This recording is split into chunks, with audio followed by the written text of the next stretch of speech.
So I'm going to go ahead and turn on the power amplifier, and we see the drive signal here and the microphone signal here. And I'm going to start adjusting the frequency. I'm going up in frequency to look for the first mode of the cavity.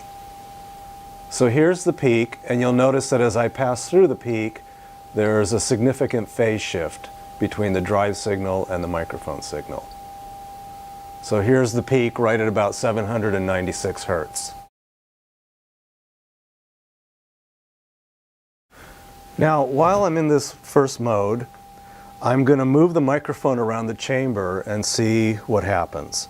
The first thing I'm going to do is move the microphone in the radial direction. So I'm starting out with the microphone on the outside of the chamber, and now I'm moving it towards the middle. And we see how the microphone signal drops to 0 as the microphone gets to the middle of the chamber. Now I'm going to rotate it in the azimuthal angle, and we can see that as the microphone goes to 90 degrees, the signal drops to 0. If I continue rotating it to 180 degrees, the signal reaches a maximum again. I'll go back to 0 degrees.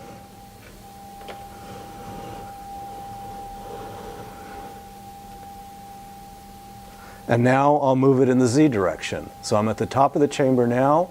I'm dropping it down,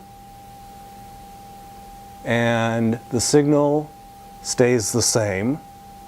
It only goes to 0 when the probe reaches the bottom of the chamber so that it's completely cut off.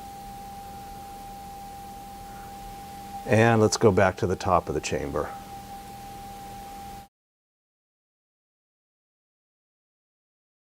And now with the microphone in the same position as we started with, I'm going to move up in frequency and try to find the next mode.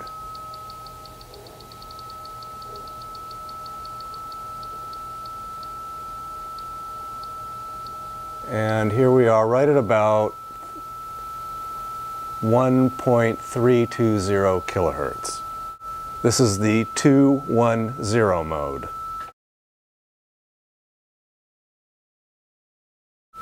Now I'm going to move the microphone within the chamber and see what we get.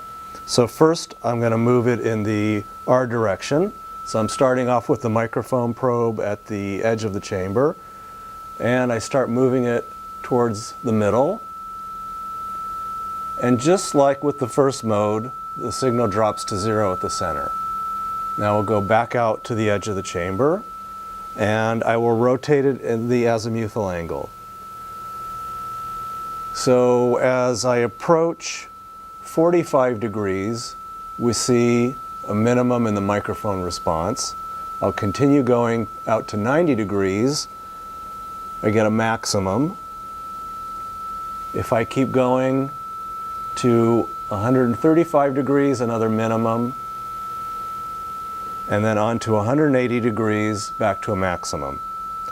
Now I'll rotate it back to 0 degrees.